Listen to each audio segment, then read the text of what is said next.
하나님 말씀 데살로니가전서 4장 13절에서 18절까지 말씀입니다. 형제들아, 자는 자들에 관하여는 너희가 알지 못함을 우리가 원하지 아니하노니 이는 소망 없는 다른 이와 같이 슬퍼하지 않게 하려 함이라. 우리가 예수께서 죽으셨다가 다시 살아나심을 믿을진대 이와 같이 예수 안에서 자는 자들도 하나님이 그와 함께 데리고 오시리라. 우리가 주의 말씀으로 너희에게 이것을 말하노니 주께서 강림하실 때까지 우리 살아남아 있는 자도 자는 자보다 결코 앞서지 못하리라. 주께서 호령과 천사장의 소리와 하나님의 나팔 소리로 친히 하늘로부터 강림하시리니 그리스도 안에서 죽은 자들이 먼저 일어나고 그 후에 우리 살아남은 자들도 그와 함께 구름 속으로 끌어올려 공중에서 주를 영접하게 하시리니 그리하여 우리가 항상 주와 함께 있으리라. 그러므로 이러한 말로 서로 위로하라. 아멘. 오늘은 부활주일을 맞이해서 성도의 부활이라는 제목으로 말씀을 드리겠습니다. 기독교의 가장 중요한 핵심 진리는 예수 그리스도의 십자가와 부활입니다. 인간은 눈에 보이는 겉사람과 보이지 않는 속사람으로 구성되어 있습니다. 육체와 영혼으로 구성되어 있습니다. 범죄한 인간의 영혼과 육체는 하나님과 단절되고 사망에 이르게 되었습니다. 그러나 인간의 영혼은 죄를 지었지만은 다르겠지만은 예수님의 십자가의 도를 받아서 그 예수님의 십자가를 믿음으로 말미암아 죄 사함을 받고 구원을 얻게 된 것입니다. 그래서 하나님을 아버지라 부르는 권세를 얻게 되었습니다. 그러나 여전히 인간의 육체는 죽음 아래서 신음하다가 어느 날 이 세상을 떠나서 사망에 이르게 되고 무덤으로 내려가게 되는 것입니다. 그렇지만 그리스도인들은 예수님의 몸의 부활을 믿음으로 말미암아 우리의 몸도 부활의 생명을 얻어서 영원히 살게 될 것을 믿고 있습니다.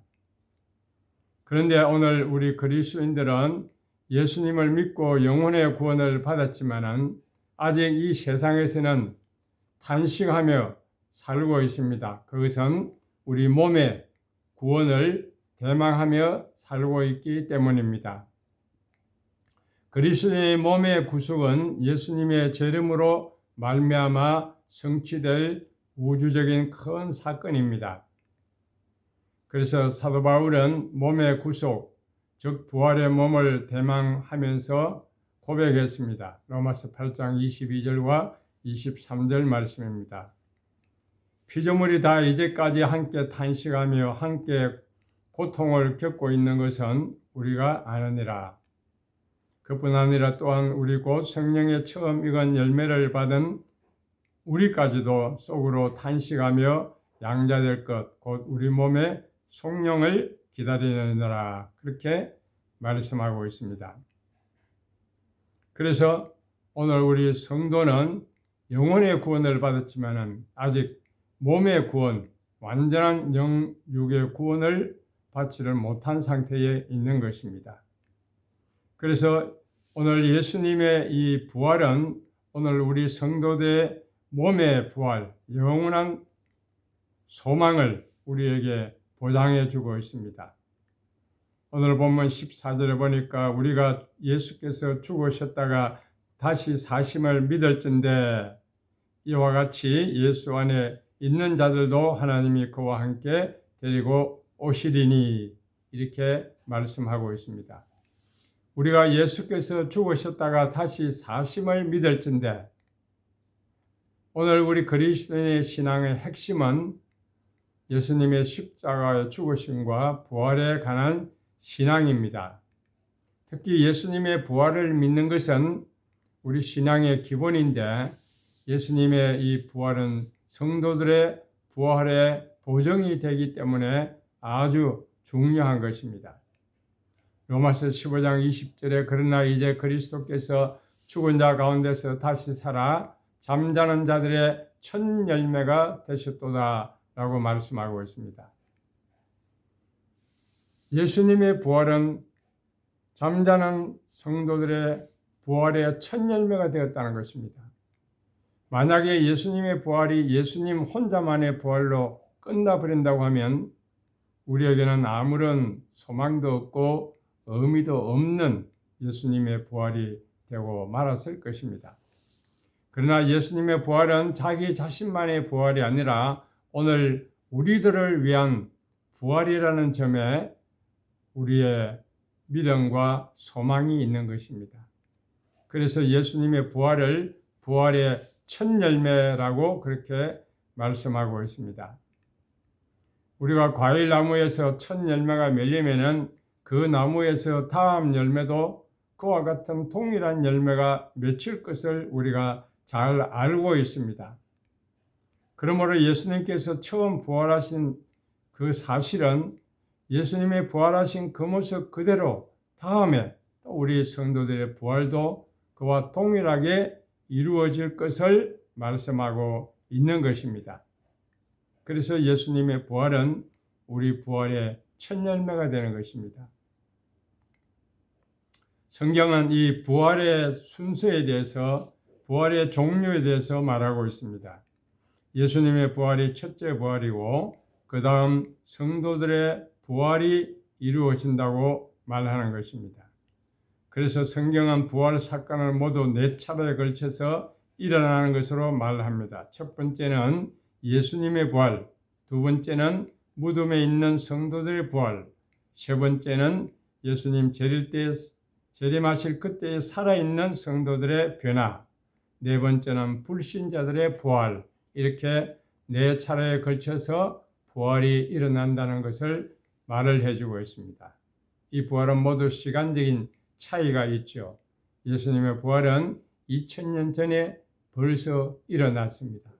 죽은 성도들의 부활은 예수님이 재림할 때 있게 될 것입니다. 생존에 있는 성도들의 변화도 예수님의 재림 때에 있게 될 것입니다. 죽은 성도들이 무덤에서 부활한 다음에 곧 이어서 생존자들이 부활하게 된다는 것입니다. 그 다음에 불신자들의 부활이 이루어집니다. 주님이 천군 천사들과 함께 오셔서 이 세상을 심판하시고 세상의 사탄 마귀와 악의 세력을 다 척결하신 후에 백보자 심판이 있을 직전에 이루어지는 부활이 불신자들의 부활입니다. 요한계시록 20장 11절에서 15절 말씀에 보면 또 내가 크고 흰 보좌와 그의 앉으신 이를 보니 땅과 하늘이 그 앞에서 피하여 간 데 없더라. 또 내가 보니 죽은 자들이 큰 자나 작은 자나 그 보좌 앞에서 있는데 책들이 펴있고 또 다른 책이 펴졌으니 곧 생명책이라. 죽은 자들이 자기 행위를 따라 책들에 기록된 대로 심판을 받으리니 바다와 그 가운데서 죽은 자들을 내주고 또 사망과 음부도 그 가운데서 죽은 자들을 내주매 각 사람이 자기의 행한 대로 심판을 받고 사망과 음부도 불못에 던져지니 이것이 둘째 사망 곧 불못이라. 누구든지 생명책에 기록되지 못한 자는 불못에 던져지리라 라고 말씀하고 있습니다. 이렇게 성경은 부활의 순서에 대해서 예수님의 부활, 성도의 부활, 불신자의 부활 이렇게 나누어서 말씀하고 있는 것입니다. 고린도전서 15장 21절과 24절에 사망이 한 사람으로 말미암았으니 죽은 자의 부활도 한 사람으로 말미암는도다. 아담 안에서 모든 사람이 죽은 것 같이 그리스도 안에서 모든 사람이 삶을 얻으리니 그러나 각각 자기 차례대로 되리니 먼저는 열매인 그리스도요 다음에는 그가 강림하실 때에 그리스도에 속한 자요 그 후에는 마지막에 그가 모든 통치와 모든 권세와 능력을 멸하시고 나라를 아버지 하나님께 바칠 때라. 이렇게 순서대로 예수님의 부활, 성도의 부활, 불신자들의 부활 이렇게 나누어서 말씀하고 있습니다. 그러면 예수님 부활 다음에 일어날 둘째 부활인 성도들의 부활의 비밀에 대해서 좀 더 자세하게 알아보도록 하겠습니다. 16절에 보니까 주께서 호령과 천사들의 소리와 하나님의 나팔로 치니 하늘로부터 강림하시리니 그리스도 안에서 죽은 자들이 먼저 일어난다고 말하고 있습니다. 언제 성도들이 부활합니까? 주께서 호령과 천사들의 소리와 하나님의 나팔로 강림하실 때, 다시 말씀드리면 예수님이 재림할 그때에 무덤에 있는 잠자는 성도들의 몸이 먼저 부활하게 된다고 말하고 있습니다. 우리가 예수님의 재림을 간절하게 기다려야 하는 이유가 바로 여기에 있습니다. 왜냐하면 예수님의 재림하실 그때에 성도의 부활이 이루어지기 때문입니다. 사랑하는 가족을 먼저 하늘나라로 보내고 슬퍼하는 자들, 그 보고 싶은 마음이 얼마나 간절하겠습니까? 그런 분들은 이날을 기다리게 될 것입니다. 그리스도 안에서 죽은 자들이 먼저 일어난다고 했습니다. 부활의 날에 우리를 앞서간 그 성도들, 가족들 그때에 부활하게 되고 만나게 될 것입니다. 그래서 성경은 그리스도 안에 죽은 자들을 죽었다고 절망적인 언어로 말하지 않고 잠자는 자들이라 이렇게 희망적인 소망적인 언어로 표현하고 있습니다. 잠자는 자는 누군가 깨우면 일어나게 됩니다. 잠자는 자는 죽지 않았기 때문입니다. 잠깐 잠들어 있을 뿐입니다. 그러므로 그리스도 안에 있는 믿음의 사람들은 죽음을 슬퍼하지 않습니다. 왜냐하면 잠들었다가 주님의 재림 때에 다시 일어나기 때문입니다. 이것을 둘째 부활이라고 말합니다. 예수님 재림하실 그때 그리스도 안에서 잠자던 자들이 순식간에 먼저 일어납니다. 이것이 성도의 부활입니다. 성경에 나오는 부활 순서 중에 둘째 부활이죠. 14절에 보면 우리가 예수께서 죽으셨다가 다시 살아나심을 믿을진대 이와 같이 예수 안에서 자던 자들도 하나님이 그와 함께 데리고 오시리라고 했습니다. 우리 사람이 죽으면 영혼과 육신이 분리됩니다. 육체는 흙에서 왔기 때문에 흙으로 돌아갑니다. 영혼은 하나님으로부터 왔기 때문에 죽음과 함께 하나님께로 돌아갑니다. 그래서 흔히 사람들이 성경을 잘 모르면서도 죽은 사람을 말할 때 혼이 떠나갔다 혹은 돌아가셨다 이런 말을 쓰지요. 그것은 본능적으로 사람들이 그것을 안다는 것입니다. 이렇게 죽은 사람의 영혼은 이제 하나님께로 갑니다. 예수님을 구주로 믿고 이 세상을 떠난 사람들의 영혼은 천국에 들어갑니다. 정확하게 말하면 낙원이라는 곳에 들어가서 거기서 거하게 됩니다. 그러나 예수님을 믿지 않는 불신자들의 영혼은 지옥에 들어갑니다. 정확하게 말하면 소울이라고 하는 곳에 들어가서 거하게 됩니다. 그러다가 주님이 재림하실 그때에 성도들의 영혼을 주님이 데리고 오십니다. 그래서 무덤에 있는 육신과 더불어 다시금 부활시키기 위해서 그렇게 하시는 것입니다. 이것은 참으로 신비한 일이 아닙니까? 놀라운 일입니다. 어떻게 죽어 없어진 육신이 다시 부활할 수가 있다는 말입니까? 사도 바울은 고린도전서 15장 35절 이하에서 이것을 설명했습니다. 하늘의 미랄이 땅속에 들어가 죽지만은 하나님께서 신비한 새 형체를 주어서 다시 살아나게 하는 것과 같다고 설명하는 것입니다. 주님 다시 오실 때에 앞서간 성도들의 영혼들은 지금 하나님 나라에서 함께 거하고 있다가 주님을 따라 와서 육신이 잠들어 있는 무덤에서 함께 결합해서 부활하는 놀라운 기적적인 일이 일어나게 될 것입니다. 이것이 둘째 부활인 성도 부활의 비밀이요 축복입니다. 17절에 보면 그 후에 우리 살아남은 자들도 그들과 함께 구름 속으로 끌어올려 공중에서 주를 영접하게 하시리니 그리하여 우리가 항상 주와 함께 있으리라고 말씀하고 있습니다. 주님 재림하시는 그날에 앞서간 성도들이 먼저 부활한 후에 그 당시 살아있는 성도들도 공중으로 끌어올려지게 된다고 말합니다.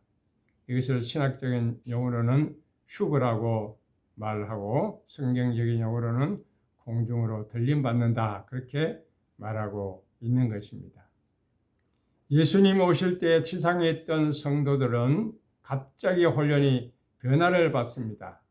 영화의 몸을 입게 된다는 말씀입니다. 죽을 몸이 죽지 아니한 몸을 입습니다. 육된 몸이 영광스러운 몸을 입습니다. 흙에 속한 육체의 몸이 하늘에 속한 신령한 몸으로 바꾸어집니다. 불완전한 몸이 완전한 몸으로 변화되어서 공중으로 들림을 받게 된다고 말하고 있습니다. 구름 속으로 끌어올려져 갑니다. 끌어올려져 간다는 이 말은 원래는 데려간다, 빼앗다, 붙잡는다, 끌어당기다 이런 말이 있습니다. 이런 뜻입니다. 수동태로 사용되어서 끌어올려져 가는 그런 상태를 말합니다. 들림을 받아간다는 것입니다. 이것은 납치한다 라는 그런 뜻도 있습니다. 강제로 끌어올려져 간다는 의미입니다. 왜 천사들이 강제로 성도들을 납치하듯이 끌어당겨 공중으로 끌어 올리십니까? 그 이유는 소돔 고모라 성이 멸망을 당할 때 롯의 가족을 천사가 강제로 그 성에서 이끌어내었습니다.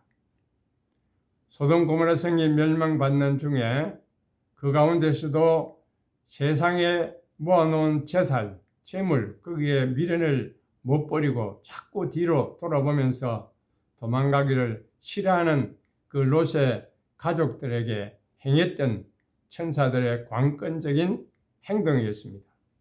예수님 재림 때에도 이런 일이 일어난다는 것입니다. 교인들 가운데는 그렇게 세상의 미련을 버리지 못하고 잠시 후에 불바다로 변하고 유황불로 멸망당할 그 세상의 것들을 놓지 못해가지고 자꾸 머뭇거리고 시간을 끌면서 이렇게 하는 교인들을 천사들이 강제적으로 납치하듯이 끌고 공중으로 휴거시킨다는 말씀입니다.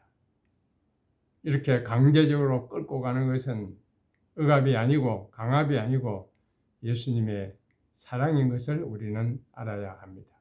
그러므로 우리는 예수님이 오셔서 우리를 공중으로 끌어올리실 때에 세상의 것에 미련을 우리는 두지 말고 기쁨으로 그 천사들의 손에 받들려서 공중으로 들어 올림을 받는 저와 여러분 되시기 바랍니다. 17절에 보면 공중에서 주를 영접하게 하시리니 말씀했습니다. 왜 예수님이 지상에 재림하지 않고 공중에 재림하실까요? 그 이유가 무엇입니까? 죄악으로 오염된 이 세상을 유황불로 불태우고 심판하시기 전에 무덤에 있던 성도들과 당시에 생존해 있던 성도들을 공중으로 끌어올려서 휴교시키는 것은 유황불의 심판에서 성도들을 보호하시기 위한 것입니다. 구원받은 알곡 신자들을 먼저 가려서 천국으로 올리신 다음에 주님은 천군 천사들과 지상에 재림하셔서 사탄 마귀와 악의 세력과 불신자들을 유황불로 심판하시는 것입니다. 이것이 둘째 부활의 비밀입니다. 오늘날 많은 사람들이 예수님의 부활과 신자의 부활을 믿지 않고 있습니다. 그러나 오늘 우리 그리스도인들의 가장 큰 신앙의 목적과 소망은 우리가 부활의 몸을 입는 여기에 있습니다. 예수 믿고 이 세상에서 누리는 복은 지극히 작은 것에 불과합니다.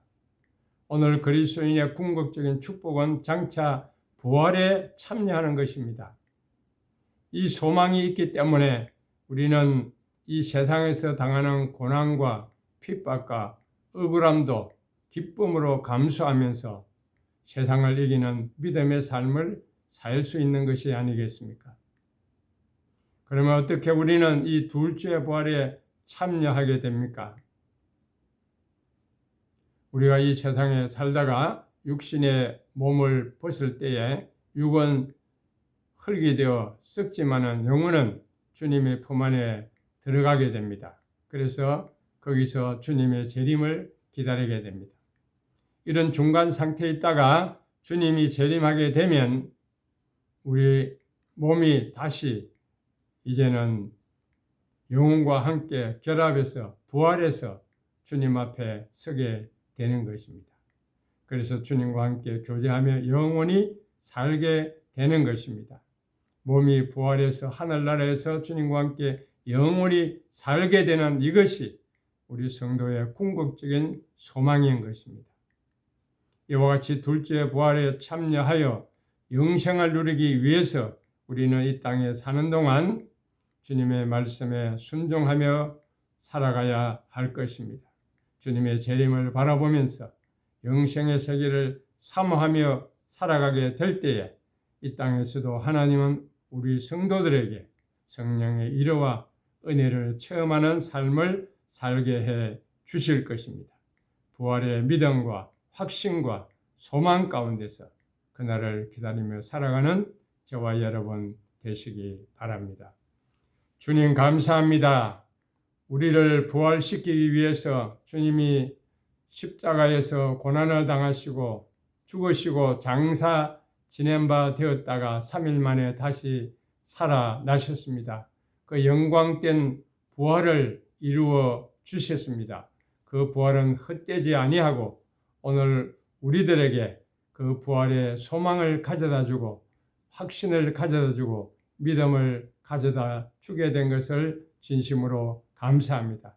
우리가 주님의 부활을 믿으면서 또 우리의 몸의 부활도 주님이 오시는 그날에 확실하게 이루어질 것을 믿습니다. 우리가 비록 이 육신을 가지고 이 땅에 살지만 또 우리가 죽어서 육신은 이 땅에 흙이 되고 묻어지게 되지만 형체가 없어지지만 주님이 오실 그날에 우리의 영과 우리의 몸이 함께 부활해서 주님과 함께 영원히 사는 하늘나라 백성이 되는 이런 놀라운 축복을 우리에게 허락해 주신 것을 진심으로 감사합니다. 하나님, 우리는 이 소망 가운데 이 세상에서 믿음으로 승리하게 도와 주시옵소서. 이 소망이 없는 자들에게 이 부활의 기쁜 소식, 소망의 소식을 전파하는 저희들 되게 하여 주시옵소서. 지금은 우리 구주 예수 그리스도의 은혜와 하나님 아버지의 무한하신 사랑과 성령님의 감화하시고 감동하시고 교통하시며 충만하심이 주님의 재림을 기다리며 사모하며 우리의 영과 우리의 몸이 함께 부활할 그 성도의 부활을 기다리면서 믿음으로 살아가기를 다짐하는 주님의 사랑하는 모든 백성들 머리머리 위에 이제부터 영원 무궁토록 함께 있을지어다. 아멘.